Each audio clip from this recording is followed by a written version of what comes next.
Hello, everyone, and thanks for joining us today for our event, An Allied Approach to Countering Beijing's Military-Civil Fusion. My name is Dave Schulman, Senior Director of the Atlantic Council's Global China Hub, which devises allied solutions to the global challenges posed by China's rise, leveraging the Atlantic Council's work on China across our 15 other programs and centers. I'd like to thank our partners at the Kroc Institute for Tech Diplomacy at Purdue University for their support in helping us put together today's programming as part of the Global Tech Security Commission. The Commission is a network of global multi-sector leaders dedicated to creating a global tech security strategy that safeguards freedom through the adoption of trusted technology. This effort will culminate in a Commission report to be published next year. As a key part of this effort, we regularly hold events such as this one to shine a spotlight on some of the key tech issues the Commission is addressing. Our last event in June examined how US-China tech competition will define the future of AI development and governance. In recent years, China has increasingly sought to leverage commercial resources to advance its national defense through military-civil fusion, which incentivizes private firms to share information about dual-use technologies for military purposes.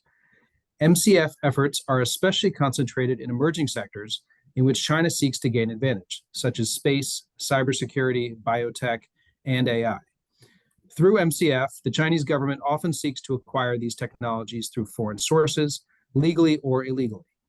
Ultimately, MCF also seeks to integrate national defense needs as an indispensable part of the state economy and to facilitate wartime mobilization. China is likely to continue blending military and civil expertise and infrastructure, and the US and our allies are increasingly paying close attention to this dynamic.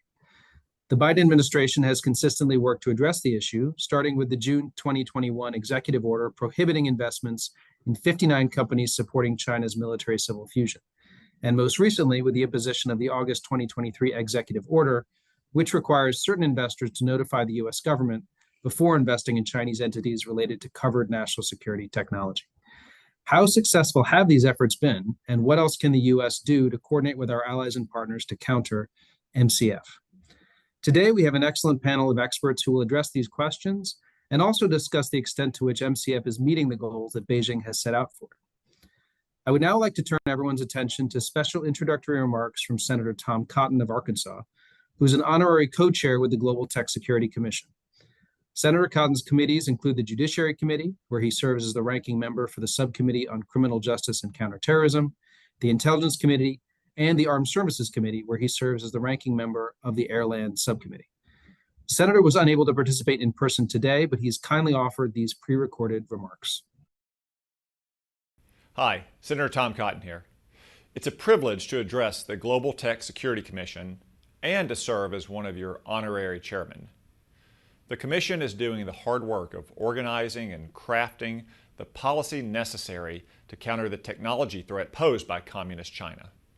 Make no mistake, our nation is in a new Cold War with a new evil empire that will weaponize every economic advantage and exploit any liberality or leniency to try to dominate the world. For years, China has targeted critical sectors like AI, robotics, and advanced information technology to secure the commanding heights of the world economy. While China has stolen much of this technology, in many cases, Western companies have handed it over in profit-seeking buyouts and unwise partnerships. In the last Cold War, Communist Russia adopted the technology strategy of copy it. In this Cold War, China has often gotten away with the technology strategy of buy it. China has purchased American and allied technology along with its underlying data.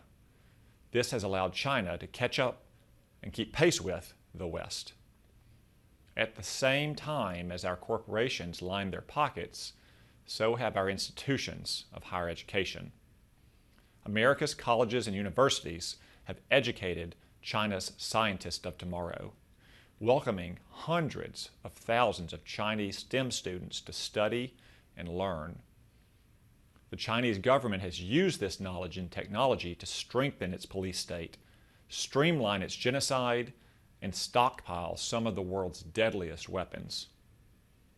China's infamous social credit score would be impossible without some of the most advanced technology and data storage systems on Earth. In the imprisoned province of Xinjiang, China is using AI, biometric data, and advanced surveillance equipment to round up, imprison, and enslave minorities. China is even pioneering a dystopian form of predictive policing to arrest citizens before they commit a crime. And China is exporting its model of technological tyranny and digital dictatorship abroad with its Smart or Safe Cities initiative. While advanced technology was once the great hope of freedom, China is turning it into the indispensable tool of tyrants. Of course, the Commission is also familiar with Communist China's 2017 National Intelligence Law, requiring Chinese companies to turn over information and data to China's security apparatus. This means any piece of civilian technology with military applications will be rapidly weaponized. In China, there is no separation between civilian or military, public or private. In China, there is only the party. And if the Chinese Communist Party is dedicated to beating plowshares into swords, we should stop providing them the plowshares. In today's world, that means restricting technology and strategically decoupling our economy from China's. We should have no part in extending the reach of Xi Jinping's communist Gestapo or expanding his military. We must prove that Lenin was wrong when he reputedly said that the capitalists will sell us the rope with which to hang them. It is up to us to write the laws and craft the policies necessary to stop China's rise and end complicity with its grave moral crimes. The Commission has already done admirable work to build the Global Tech Trust Network to counter Chinese influence and to promote an alternative vision of technology that encourages and fosters freedom. The political winds are already changing. I can see it every day in Washington and around the country, and I'm confident that we can and will succeed. Thank you. Next, it's my privilege to introduce our moderator, Ryan Heath of Axios, before diving into our main panel. Ryan Heath is a global technology correspondent and co-author of Axios Login, Axios' daily technology newsletter. Ryan comes to Axios after 8 years at Politico, where he created the Brussels and Davos playbooks, the Global Insider newsletter and podcast, and served as editorial director of Politico Live. We also had the opportunity to have Ryan moderate another one of our events back in June, which explored Beijing's quest for supremacy in artificial intelligence. So Ryan, it's really great to have you back. The floor is yours. Thank you so much, David. Great to be with you all. I will now introduce our fantastic panelists. We've got two wonderful experts from the Global Tech Security Commission, Nazak Nikata, who's Commissioner for Export Controls, and David Stilwell, who's Commissioner for Defense. Claire Chu, who's Senior China Analyst at Janes, and Anna Puglisi, who's Senior Fellow at Georgetown's Center for Security and Emerging Technology. So welcome to all of you. Nazak, if I can start with you, can you set the scene for us really quickly to give us a sense of how did we get here? And, you know, not to put too fine a point on it, where did it all go wrong? So just when China joined the World Trade Organization, in 2001, part of its accession agreement was to reform, was to move from non-market economy to a market-based system. For those who aren't terribly familiar with a non-market economy, that's really the state-style command control economy where the state determines prices of land, labor, electricity, raw materials, et cetera, which gives those countries an enormous competitive advantage to bending and twisting those levers in the market to outcompete. So China had committed to changing that. But I was in the government back then. We had just set up the China Non-Market Economy Office to figure out how to deal with China's now growth and entry into the world trading system, right? With the world trading system, you know, most favored nation access to markets, et cetera, also undertaking these major WTO commitments. So in 2004, 2006, we started seeing at least China stating that it had these bubbles of capitalism. We're reforming, but we're reforming in sectors. Well, by 2007 and 2008, those bubbles ended up bursting. They were never there. They dissipated. And so the government was looking at this, figuring out how to grapple with this. And here is where the government made an important and fundamental mistake. Remember, back then, China was just working on the commodity side sectors, the lower end goods, right? And so people kind of, it was a little bit troubling that China's dumping, unfair trade practices were weakening our industries, but that feeling of China's dominance over key industries wasn't really being felt yet. So what is the mistake we did? We didn't think about how this trajectory is continuing. We thought, well, if we embrace China, if we better integrate with China, if we better transfer technologies to China, China is going to change. So during the 2009 period to 2016 period to 2015-16, we reformed our export controls. We made it easier to export goods to China. We started improving conditions by which the Chinese entities could now invest in the United States and take hold of our supply chains through our own borders. The US government, we went on this mission to better promote exports to China, to again, better integrate our supply chains. So then fast forward to present era, as a result of all of these mistakes, tech transfers, investing in the United States, continuing with, not addressing their dumping practices the way we should, all of these parades of horribles, the Australian Policy Institute announces that in about 44 critical sectors, China has dominated 37 with the power to try to gain monopoly in here. We've seen China's massive growth in terms of indigenizing sectors, primarily semiconductors, where they're now ahead of the United States in many critical respects, and many argue in the most critical respects. And so China has gotten to a position where it's flexing its muscles. Remember, by integrating with China, we actually put more of our supply chains in China. We made our companies more financially exposed to China. And what is China doing as a result? It's flexing its muscles. Anti-foreign sanctions law, national security laws. The more that we're invested in there gives China levers to control our economies, control our companies, right? We put Huawei on the entity list, and companies complain that I get so much revenue from China. What do I do? This is a bad decision. So that exposure makes us more vulnerable too, in terms of not being able to take a regulatory action. But we haven't learned, right? We're even though right now we're giving a lot of lip service to just more regulations, right? The things we talked about, capital flow restrictions, export control restrictions. Our rules aren't working. They're still like a sieve. So we're continuing to make those mistakes that we did. Our new export control rules on semiconductors, there's a lot of gaps that the Chinese can exploit. For example, simply moving your corporate headquarters, a Chinese company operating in China, filling out the paperwork to move their corporate headquarters elsewhere makes them not subject to the most stringent rules. We're not reforming our export control rules for foreign produced items abroad that have US technology, for those not to be better controlled through exports to China, right? And so operations, activities, technologies that belong to the US that are located abroad can still make their way to China. Through CFIUS, we're still clearing some of the most dangerous Chinese transactions. Our allies are doing the same. With respect to this new outbound foreign investment regime that the government is thinking about, sort of new policies to implement, let me remind everybody that we have this, the US government has the Chinese military industrial complex company restriction, and there's only about 60 companies there. And those prohibitions are only US exchanges, right? Not jurisdiction over US persons through any public or private ways of transferring capital. We need to do better. If the United States doesn't exercise leadership and exercising self-restraint to move away from the Chinese market, we really have no hope of convincing our allies to do the same. I often hear this narrative about, well, China's going to get capital elsewhere. China's going to get technology elsewhere.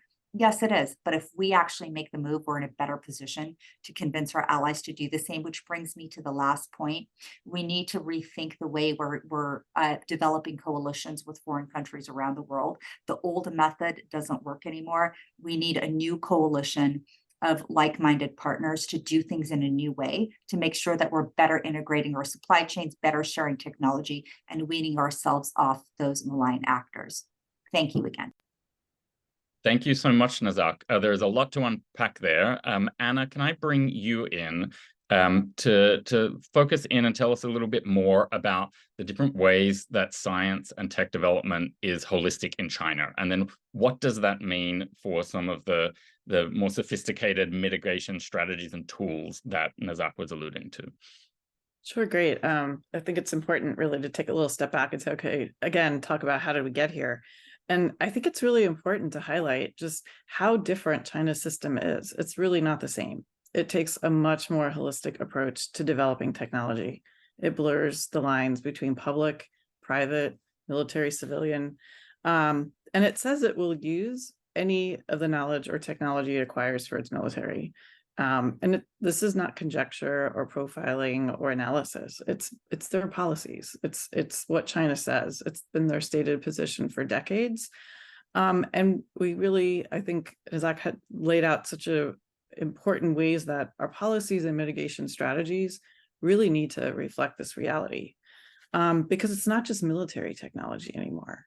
And as China has become more capable, they target earlier and earlier in the development cycle. So that's the basic research, because future strength is really going to be built on things like 5G, AI, biotechnology, new materials. Those are really the foundational pieces. And that basic research and emerging technologies are really increasingly at the center of global competitions. And they provide that foundation for the industries, not only today, but in the future, that we really are going to really rely on. Because Beijing really views technology and the means to develop it as a national asset. And the way they've structured their system to reach this goal is really inherently at odds with the key assumptions of all of those policies and those agreements that we've entered into over time, whether it be WTO or the S&T agreement, because it really undermines transparency, reciprocity, and sharing. Its policies and plans really are a complementary web of development, industrial policies for the development of these kinds of things, to build their national innovation base. And it's really important. There's a lot of discussion always about, okay, where is China vis-a-vis us, and are we ahead, are they ahead? But it's really important to look at the delta. And that is why a lot of these technologies and the technological know-how is super important. And I think the policies that they're putting in place are increasingly challenging, because most of the policy measures that we just discussed are very tactical, right? And they're very rules-based, laws-based to deal with a system that's not rules-based or laws-based. So whether it be the export controls or outbound investment, or even the CFIUS reforms, what I think we really need to do is step back and take a more strategic approach that and bring in line new mitigation strategies that are put in place to deal with this very, very different system. Point well taken, Anna. Claire, can I bring you in? So we've gone through quite a bit of the structure and the strategies from Beijing, but can you tell us a little bit more about MCF targets and goals? How does this operate in practice? What are we sort of practically dealing with when we talk about all this stuff? Sure thing. So I'm going to try and frame some of Beijing's interests and Beijing's intent when it comes to MCF, and maybe widen the aperture a little bit for a discussion down the road. And so, as we know, warfare is evolving, right? It's evolving from mechanized towards information-based, and private enterprises occupy a leading position in technologies that are increasingly viewed as valuable to the technical needs of future war. And so at the same time, the cost of warfare is increasing. It's getting higher, and the private sector offers both cost and efficiency advantages compared to military. And so with this in mind, China's MCF program is intended to integrate countries' resources, both military and civil, in order to build the world's most technologically advanced military, while also achieving parallel economic growth, because military power is an economic output, not input.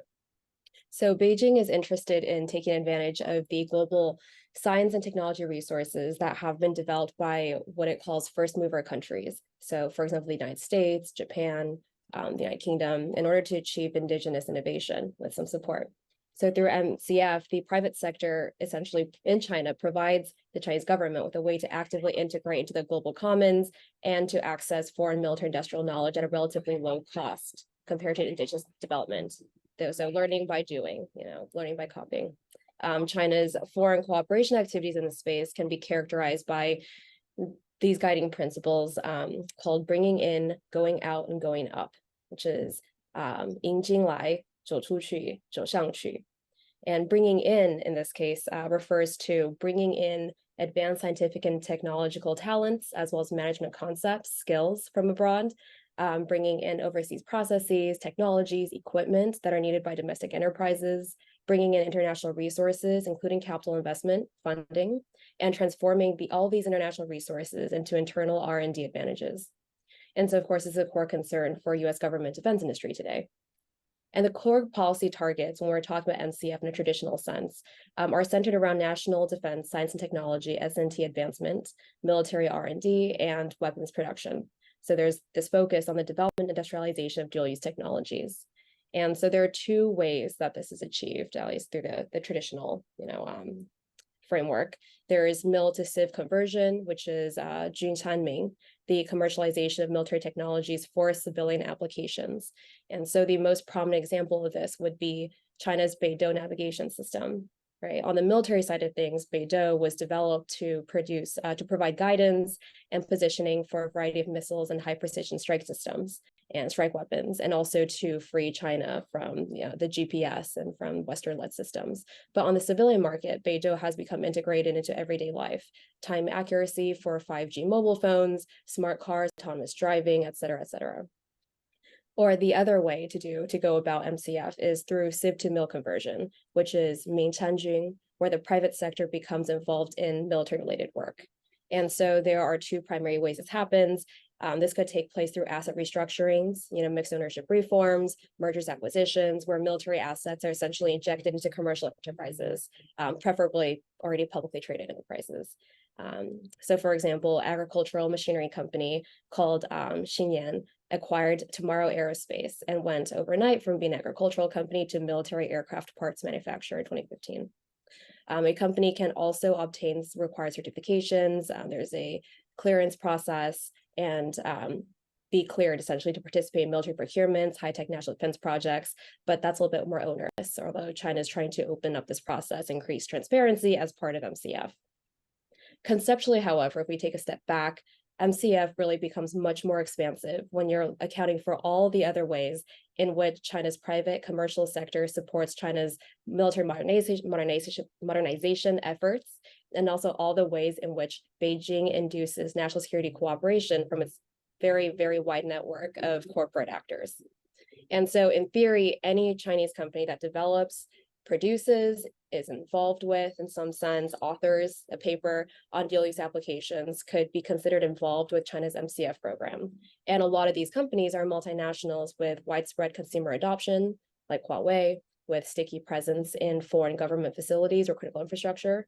Like, for example, Chinese experts consider Alibaba, which is a very popular company everywhere, their big data technology through DMO Lab as a strategic military resource. And conferences have talked about this technology having implications for operational intelligence and decision-making on the battlefield. So beyond the development of dual-use technologies, military-civil fusion also provides China's military-industrial complex with human capital, professional, technical talents, skills, as well as materials, infrastructure, transportation, healthcare, and other services.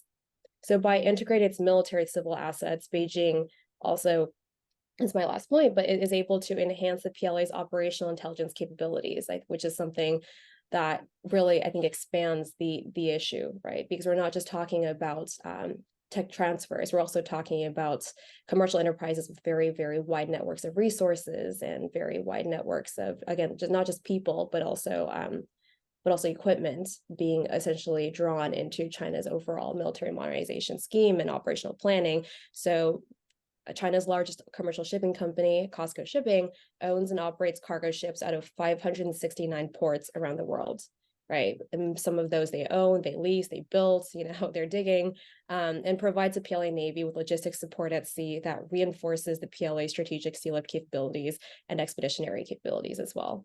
And in addition, COSCO participates in amphibious landing exercises at the PLA Navy, using civilian vessels that have been built to defense standards for the past, I think, decade or two as dual purpose vessels, like roll-on roll-off ferries, which usually carry cars and vehicles, then modified with a hydraulic ramp to also carry tanks.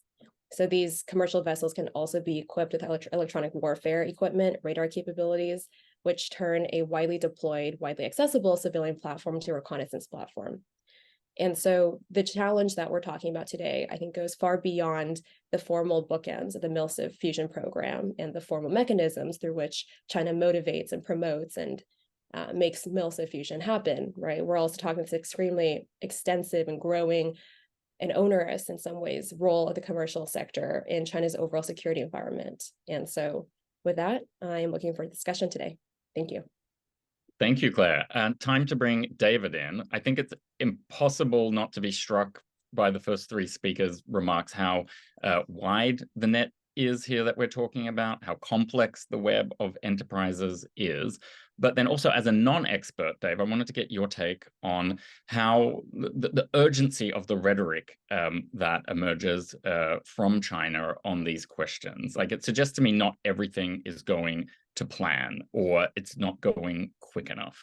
I wonder if you think that is a fair assessment, and what opportunities that provides us at the US end in responding to China's approach.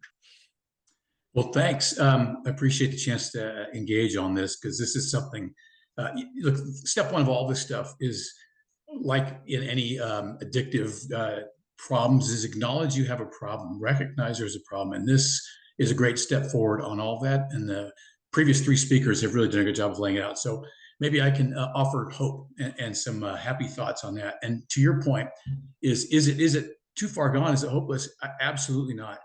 If you watched how the PRC, the government, got excited about ChatGPT and how it, as in a military sense, how it was going to make decision-making, strategic planning, all that stuff simple.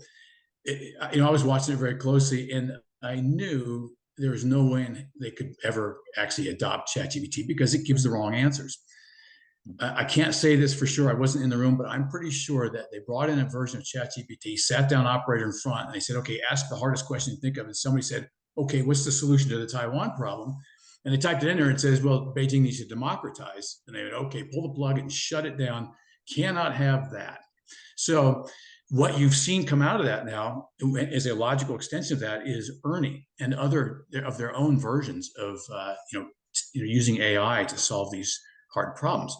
But if you've seen what Ernie does, and there's a really good study on that, I'll probably see if I can send it to you for the link to have people look at it. It's been so kind of homogenized that it is of zero use. But if they trust it, then that's actually working in our favor. So recognize the problem, and then recognize that they're not 10 feet tall. They have their own problems, and their authoritarian system is the problem. Now, how are they leveraging their authoritarianism to hurt us? I'll give you an example. Dr. Charles Lieber at Harvard was getting paid $50,000 a month to take all the money that U.S. government was paying him to do chemical research and development, and taking the resulting research and funneling it to the PRC. This is how you catch up to the U.S. and others, as was mentioned earlier, very quickly. And so we have to get a hold of our own systems, our own people. We need to educate ourselves as to what things like MILSIF fusion are about, how they work. And we have to, one group that has not been raised in this conversation, unfortunately, is academia. I'm at the Air Force Academy right now as an instructor, and academia has been isolated from this conversation. But the PRC is targeting academia because that's where a lot of these good ideas that are coming from that they then use to adopt in their MILSIF fusion and other programs that they're working on. So let's make sure that we plug all the holes. The topic on here is allies and partners.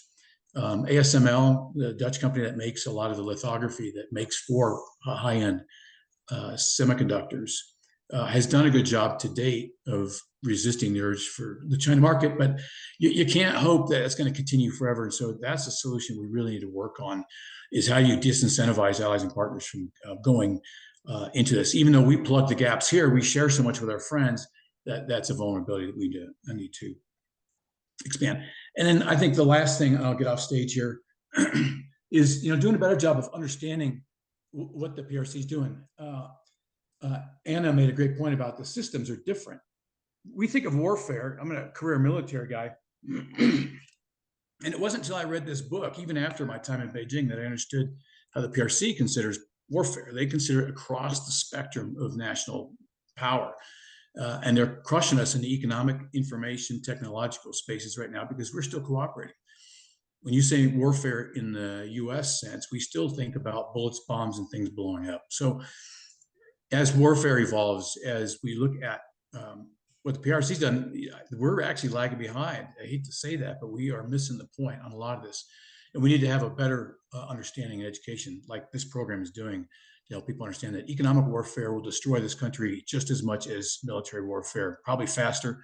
And then information warfare is where I'm spending all my time here, is trying to get real critical thinking back into education.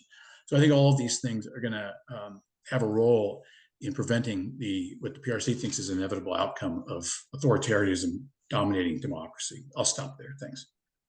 Thanks. I'd love to open it up for general reactions, but I do have one thought just to throw into the mix around emerging technologies. I guess my prompt or my question to you all is, do we actually need a mindset shift where we treat all emerging technologies coming out of China as dual-use technologies? Is that kind of like the baseline we have to work from? Is there anything left that we can consider purely commercial? And I'll throw it over to you.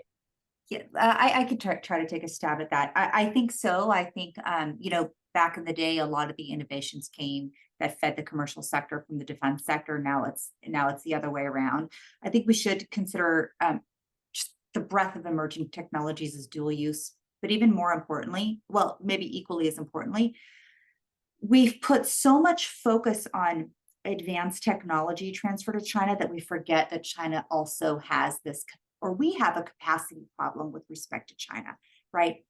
And the best way I can explain this is through the semiconductor rules. Like the last year's semiconductor rules focus so much on these emerging leading edge nodes, it completely forgot the fact that China is building overcapacity in these more advanced, mature legacy nodes. Now, what do we care? The reason we care is, remember, when I talked about earlier, when China went after our commodity sector, we kind of ignored it, but where does the revenue come from to feed next gen innovations? It comes from the sales of the commodities. So by China building up overcapacity in the semiconductor space in the advanced legacy mature nodes, it's actually taking market share from TSMC, from Samsung, from SK Hynix, from Intel, the list goes on. It's taking market share away from those companies. So those companies then don't have the capital to invest in next gen technology. So, in conclusion, yes, emerging dual use, but let's not also forget the more mature technologies, because China leverages that in building a capacity and wiping out our real base, our core revenue base. Right. And some of those technologies actually fill really important strategic gaps. So we often ask, okay, where is good enough? Because that can still change the strategic calculus of militaries and of governments. And I think I'd like to add, though, I think the kind of thought shift maybe is, we talk, is this dual use or is this military? I think we really need to look at the S&T development very holistically. Right? Because sometimes when you're doing that really cutting edge research, you're not sure where that's going to end up. And I think that is, in some ways, that is the advantages of looking at it as, okay, we're going to focus on these different technology areas. And then if we can apply them to military, that's great. If they have an economic application, that's great, because the tech moves back and forth. And I mean, I think a great, we heard about the semiconductors, but I think another really great example is batteries. I mean, we're seeing kind of the conversation that's ongoing about the origin of some of these companies. And, they originated in the defense industries. And so it's really kind of looking at, okay, where are those best practices, and thinking of, okay, how do we deal with this really different system? And let me add one more point, and just because the CHIPS Act and the Infrastructure Act should come up, because we're talking about semiconductors and batteries.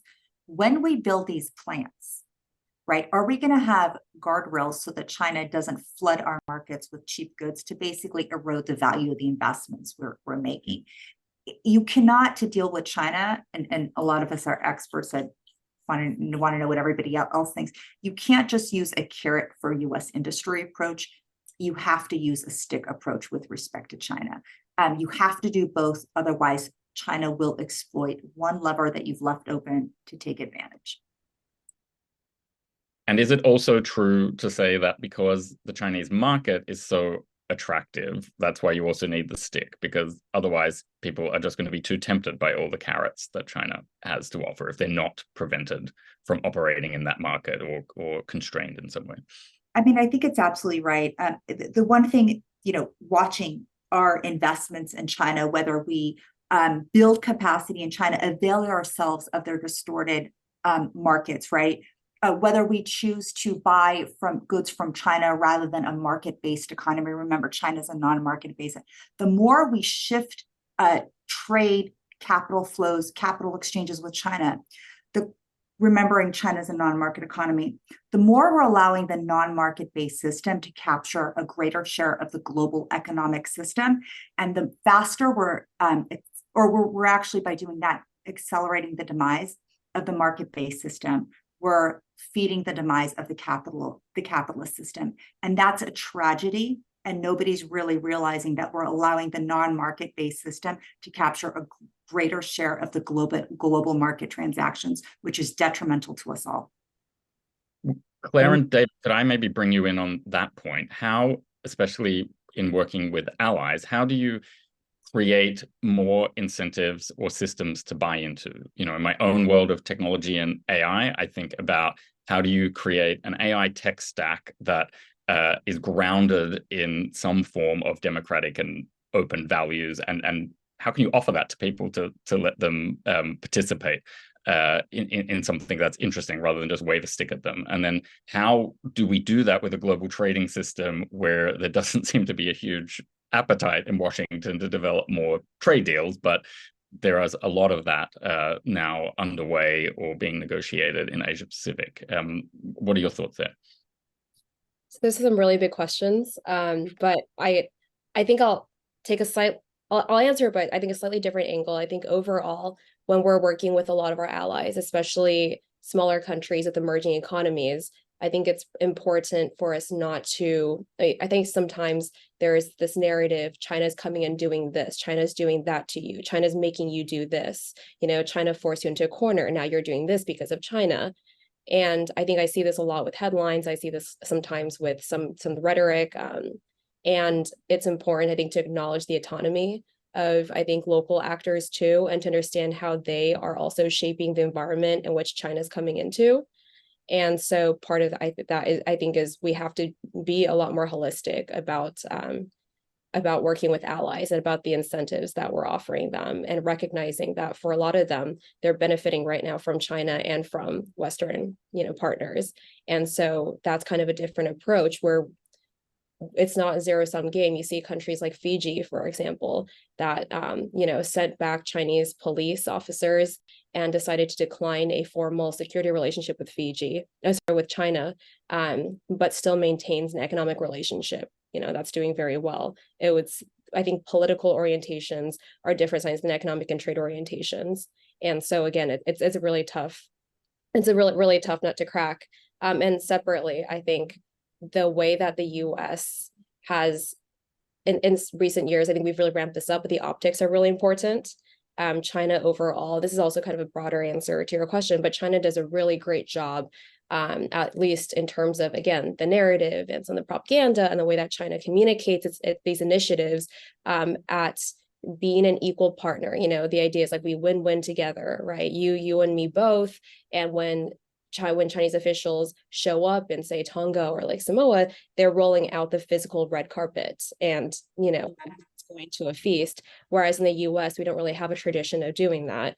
And not all of our allies too, Western allies do as well, right? So, and we've heard stories about some like local officials feeling maybe not snubbed, but feeling that, you know, maybe China really does value its relationship more, or economic relationship, political relationship. Anyway, so that's a very long-winded way to say that I think in general, I think there's we need to reevaluate how we're working with a lot of these smaller, but really increasingly heavyweight allies in regions like the Asia Pacific and in the Caribbean. And what we're doing, what we have been doing, maybe isn't going to work in this new I think dynamic. Thanks. David, did you want to jump in? Yeah, there's 100 great points here. I'll try to make three, but one, when I was at State, I asked our European friends that had signed on to the 17+1 Eastern European, economic cooperation deal.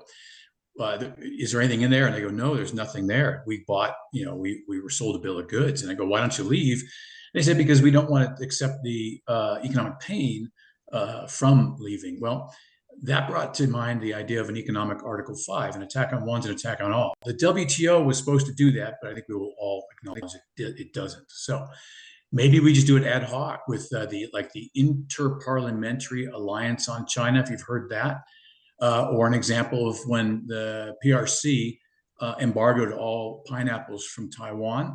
Japan bought them up last year. They just did it again with mangoes this year. But, the more that we can band together as real market economies to support our brothers and sisters, the better off. It'll make it just more difficult to sell the myth of dealing with the PRC market, because it's not all it's cracked up to be. So that's part two that Claire made, is the narrative. We have to change the narrative, because we know it is not that. It is not the place to go anymore. And there's so many, the risk of being arrested and exit bans and all that. So this is the information warfare aspect where we have to get people to, when you think about manufacturing or markets, you don't think about the PRC first. How many people know that you cannot repatriate your profits in China because of Communist Party rules? You make all this money, but you've got to leave it there, reinvest it, or whatever. So that's not helpful.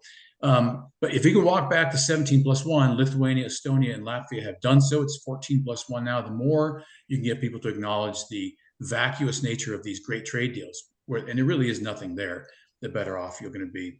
I guess I'll finish with the last point. Hopefully we'll hear Senator Cotton's words, but the solution to me, well, we don't need to kill the whole thing. We just need to start taking it down. It will die of its own dead weight. But a lot of CEOs that we talked to said we would love to do it, but our corporate structure and our shareholders want, quarterly profit reports, and we're beholden to them. If we could get a law, if the Congress would pass laws that now we can point to those laws and say we'd love to do that, but we have to comply with the law, that would be the best solution here. And the Congress has gone down that path, but there's more to do that prevents Wall Street CEOs and the rest from over investing in the PRC just because of the short-term gain, without really thinking about what the long-term cost is going to be. I want to emphasize one thing really quickly that Dave said. Economics 101, substitution effect. Companies don't want to leave China because of the financial pain, but it doesn't mean that they cannot replace. We built China's market to the powerhouse it is. We can build the markets of our allies. So let's just remember that if we wean ourselves off China, if we help our allies wean themselves off China, the better we integrate our economies, the better. We did a study decoupling from China to the US, which is going to fully decouple. It was going to be 1% of GDP. We don't need to quibble about the number, but my point is, if we better integrate our supply chains with market-based systems, we actually have massive GDP growth. So there's merit to that. And then I also just want to offer a counter alternative where the method of talking to our allies, may not be working. It was really powerful in the Huawei example. We put Huawei in the last administration on the entity list. We went and talked to our allies about the dangers of Chinese telecom, Huawei, et cetera. And at first, they looked at us and smirked and said, yeah, thanks, we can manage the risks. But eventually, the world started migrating at least core telecom away from Huawei. So I think we shouldn't rule out any approach, but we should really try everything with respect to allies and see, if it doesn't stick immediately, it may resonate down the road. And I'm going to jump in. I think that's really why it's so important to tell those stories, right? And to really highlight the differences and the challenges of doing business in that market. And talking, because basically our companies and our researchers are really up against the nation state. And so being able to have those either tech alliances or working with our friends and allies, whether it be on collaborations with S&T or in some of this, especially these emerging industries, that really kind of changes the narrative on where that future development could really be.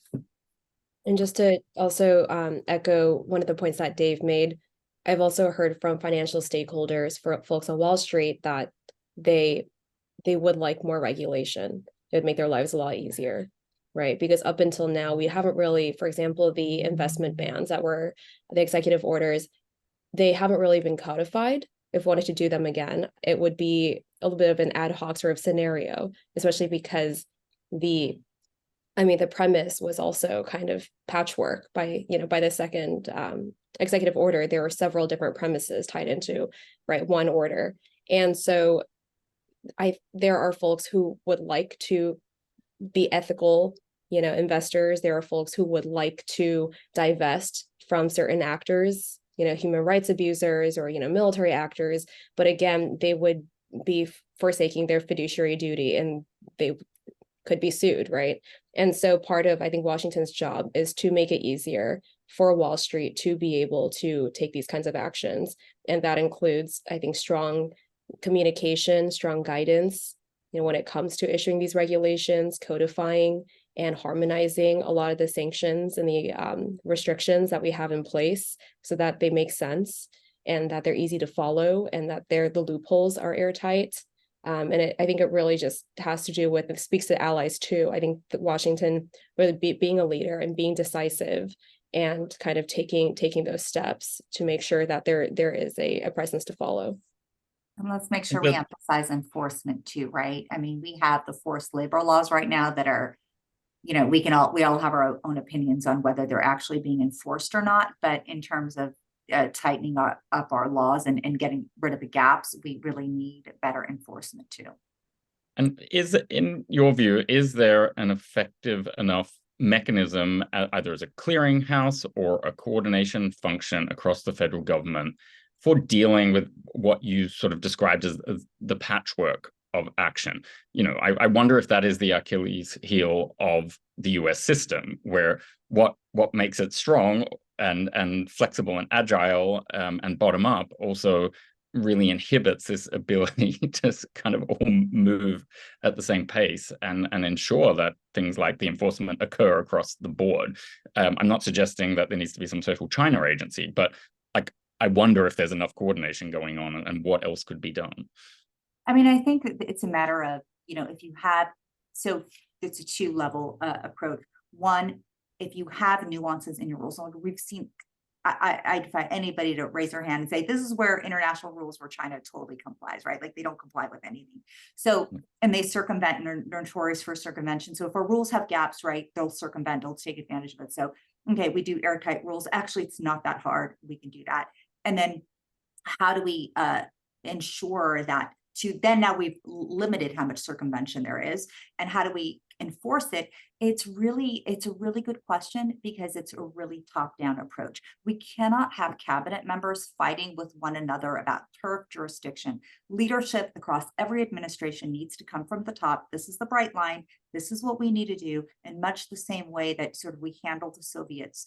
The NSC came together, the president came together, they had a clear vision, and then it was execution time. We don't have that. We have different agencies saying, well, you can't do this because of my regulations, et cetera. And that's why we see just this failing mess that we have in the government, and we've had for the last 20 years. And I think this conversation hopefully can force us to get our act a little bit more together. And to emphasize that, I mean, what we've done is very tactical. Now, in certain circumstances, that works, but we really need to step back and say, okay, what is the end goal? What does success really look like? And put in place those tools that do that plug those loopholes and have that desired outcome, and not just put in place regulations so we can say we did something. Any other reactions there? And a reminder to the audience that we're happy to take your questions. So do send them our way if you want those answered. I wonder maybe if there's no other specific reactions on that point, what are some areas of underinvestment? You know, clearly there's been a lot of underinvestment across the board, but are there one or two areas that any of you would like to highlight where either through private sector or through channels like the CHIPS Act or other funding, we could really be doing more right now? Let me, maybe I could address that, but indirectly, but in a really important way. If anybody's compared China's GDP to GNI, China's GDP is second largest in the world. It's a GNI, gross national income, per capita, one of the lowest in the world. What does that tell us? The Chinese workers don't make the money. The Chinese companies don't make money. It goes into the straight into the CCP's pockets that they can use for subsidies, Belt and Road, and all the horrible things that they do. Compared to the United States, we don't make productive investments, right? So I think before we can even get to that discussion, and certainly there's sectors where, you know, the emerging technology sectors, core manufacturing capacities, all items that are critical to national security, and I'll get to that in a second.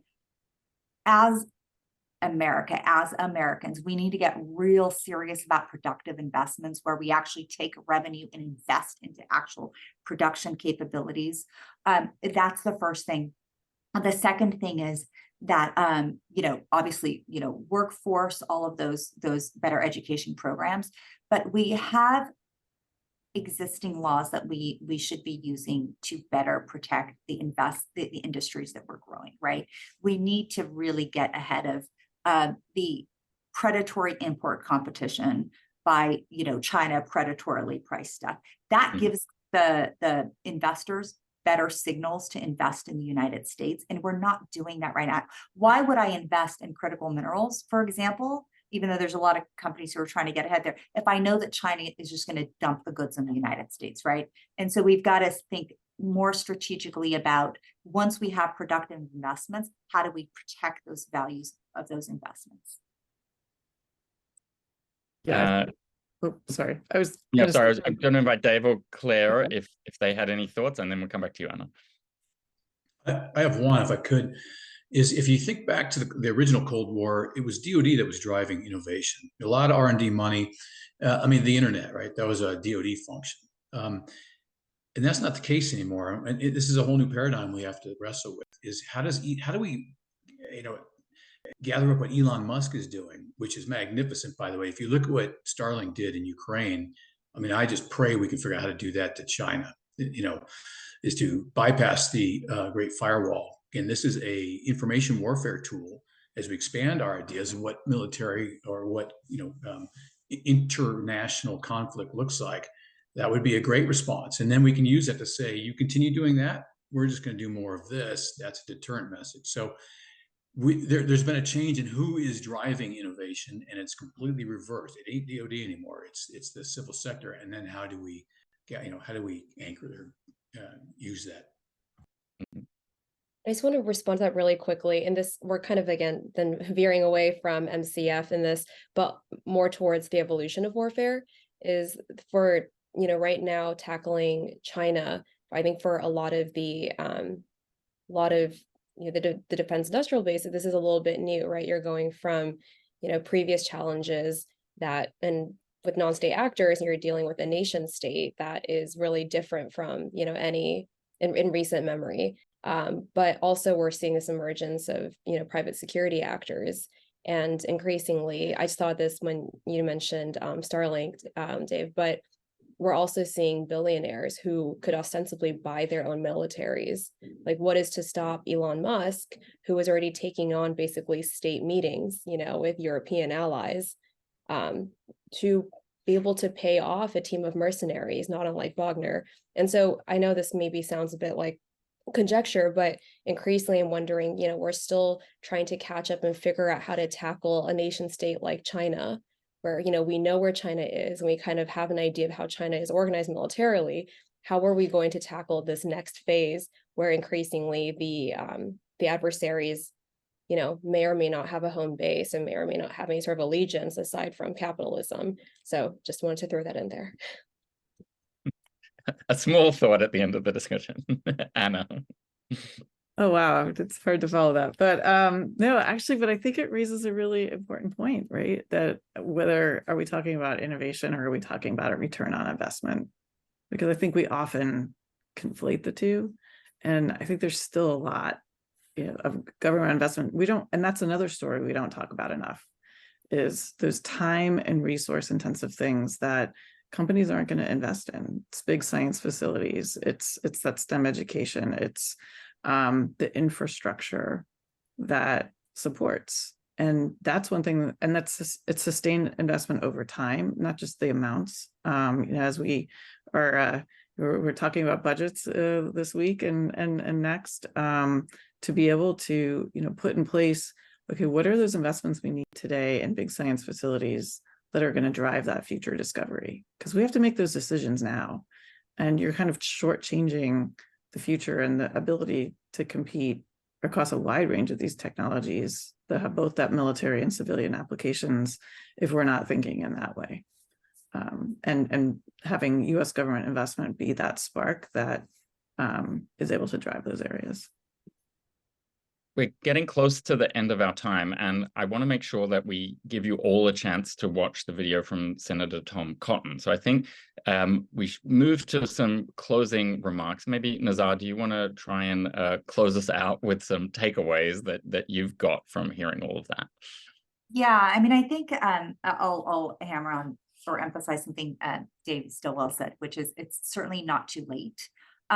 But it's getting close to being too late as China is sort of leapfrogging us. And remember what China was able to grow in terms of technology in 7 years, what the US has taken decades and decades to do, right? IP theft, but it pours money, resources, human capital to race faster than us, recognizing that.